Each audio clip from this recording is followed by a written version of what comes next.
Muita gente está de olho nesse dinheiro, a gente está falando aí muita gente endividada ainda no Brasil e cada um tem uma lista aí de prioridade, a maior parte é para pagar dívida, mas tem gente pensando em comprar alguma coisa, investir. Vamos saber o que o Leonardo, por exemplo, vai fazer com o dinheiro dele. Quem conversou com ele foi a Maíra Doniti.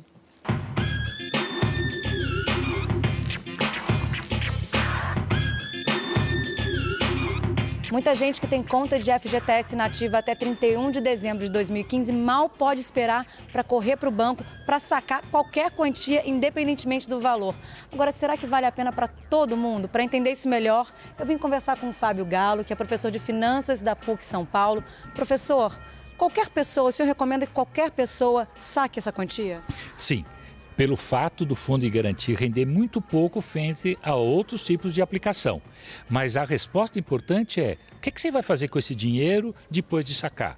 A gente tem aqui um caso, a gente trouxe o Leonardo, ele é analista de sistemas, trabalhou durante 3 anos numa empresa, se desligou em 2014, tem uma conta boa de FGTS, mais de R$12 mil. Agora, ele está com uma dúvida que é pagar a dívida ou se ele ficava pagando as parcelas. Então, o que o senhor acha, professor? Olha, a primeira pergunta para ele. Você tem alguma outra forma de dinheiro guardado para emergência ou pensando no longo prazo para sua aposentadoria? Você tem alguma forma disso? Não, hoje não tem. Nenhuma? Nenhuma. O carro, quando você comprou e a prestação do carro, ela está cabendo dentro do seu orçamento ou não? Sim, hoje cabe tranquilamente. Por que eu estou te fazendo essa pergunta? Porque na ponta do lápis sempre é bom você quitar a dívida, ficar sem dívida alguma, mesmo sem você ter poupança. Mas isso não serve para todo mundo. Pode ser que você tenha uma cabeça que a prestação do carro está sendo paga direitinho, você está com o seu orçamento em dia, não tem nenhuma outra dívida, etc. E, ao mesmo tempo, você está muito preocupado em manter um dinheirinho lá, nem que seja para emergência, ou mesmo aplicando no longo prazo, pensando lá na frente, por exemplo, na sua aposentadoria, ou comprar um carro diferente, ou comprar uma casa própria. Essa resposta você que tem que dar, né? Eu não sei responder para você. O que você acha melhor, no seu caso? E eu acho que ainda hoje eu prefiro quitar o carro.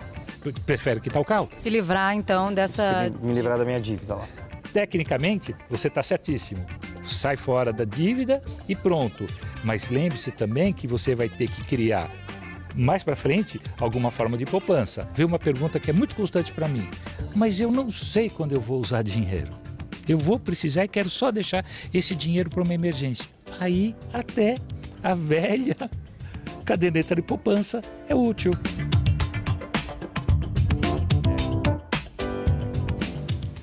Pois é, importante você ficar de olho, né, Sami? É isso que a gente estava contando, Marcelo, que o que rende o FGTS, também muita gente perguntou isso, o Lucas Lourenço, por exemplo, participou aqui do Conta Corrente falando quanto é que rende, afinal, o FGTS? O FGTS, a regra até então era 3% mais a TR. TR é aquela taxa de referência que ficou no ano passado em 2%, então quer dizer, rendeu ano passado 5%. Mas existe uma emenda constitucional para o FGTS render 5% mais TR. Lembrando que a poupança, que a gente vive criticando e é de fato uma aplicação ruim, rende 6,17% mais TR. Na prática, rende 3%, vai render 5% contra 6% da poupança, que também é ruim. Então, o FGTS é um dinheiro que, se puder tirar, nem que seja para investir em outra coisa, você vai estar numa situação melhor. E por que é tão baixo esse rendimento? Porque parte do lucro fica para o governo, para uma política social, para outras coisas. Minha Casa Minha Vida, né? Então, quer dizer, não, é uma política social, mas eu, como economista, prefiro que o dinheiro seja de cada um, a pessoa possa aplicar da melhor forma, e se o governo quiser uma política social, ele faça o imposto, use já os altos impostos que temos para redistribuir. Em geral, quando você tem esse bolar um pouco do seu investimento, um pouco do seu retorno, e aí também faz política social, perde-se eficiência. Então, o governo brasileiro é muito ineficiente, o FGTS é um exemplo disso. Essa regra, ou essa exceção que a gente está falando, é uma ressalva, mas ainda continua ruim. Por isso está todo mundo desesperado, porque ficar lá é você, o sapo, na água quente, está esquentando, você vai morrer queimado, né? Ó, a Ingrid Carvalho, vou mandar a pergunta da Ingrid agora aqui para o Marcelo. Ela diz que tem 3 contas inativas, escreveu aqui para a gente, vou poder sacar de todas ou terá um valor estabelecido? E qual a aplicação está rendendo mais no momento? Renda fixa ou títulos de capitalização? Então, a primeira parte da pergunta eu vou mandar para você e a segunda aqui para o nosso Sami. Ela pode sacar das 3 contas inativas? Ela pode sacar das 3 contas inativas, desde que essas contas tiverem um depósito somente até dezembro de 2015.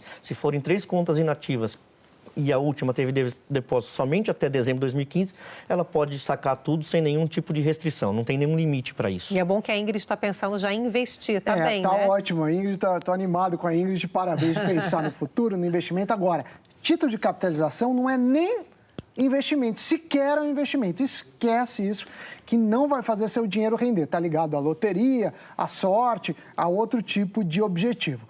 Agora, renda fixa é bom. O Tesouro Direto, até uns R$5.000 é uma boa opção, se não CDBs de bancos. Lembrando que sempre você deve negociar uma taxa acima de 98% do CDI.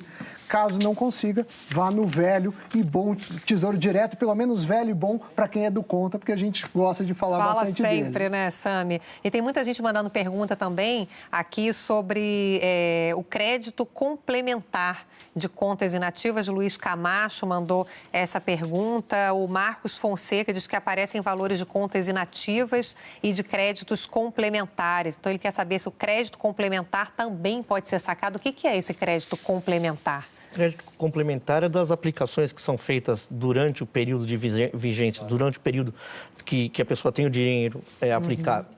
Guardado no FGTS e a própria Caixa, o Conselho Curador, faz algum tipo de aplicação. E esse dinheiro pertence ao detentor da conta. E tudo aquilo que tiver nessa conta inativa vai poder ser sacado. Tira tudo. Interessante é que o Fundo de Garantia não é só uma poupança, algo comercial que você fala em números. O Fundo de Garantia tem uma função muito maior. Ela tem uma função social. Então, o Fundo de Garantia, ele visa resguardar a moradia, por exemplo. Uma das coisas que você pode sacar o Fundo de Garantia é para moradia. Para caso de saúde, existem algumas doenças em que se autoriza a liberação do Fundo de Garantia para fazer o pagamento desse tratamento médico. E hoje os tribunais, o STJ, está muito atento a isso, que, além daquelas regras previstas na lei, ele tem autorizado o saque de fundo de garantia para outras situações. Por exemplo, para imóveis que fogem até do limite do sistema financeiro de habitação dos 950 mil.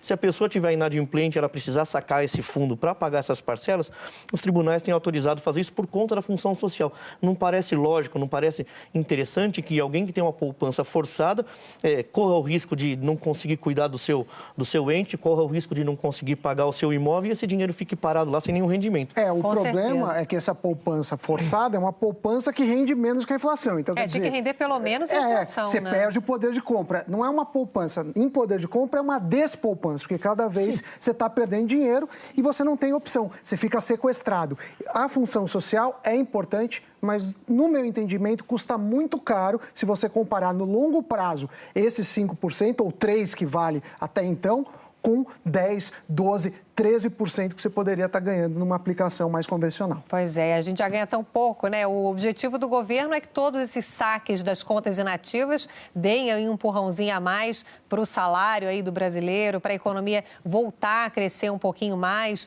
porque é um dinheiro, como a gente está dizendo aqui, estava ali parado, então agora vai passar a circular. Segundo os cálculos do governo, mais de 30 milhões de brasileiros vão poder sacar o dinheiro que estava preso em quase 50 milhões de contas inativas. De cada 10 pessoas com direito aos saques, 8 têm no máximo R$ 1.500 para receber. Mas somando todos os trabalhadores, o saldo total que ficará disponível é de 43 bilhões e 600 milhões de reais. Antes, esse valor só poderia ser utilizado em casos específicos, como aposentadoria, tratamento de algumas doenças graves ou financiamento imobiliário.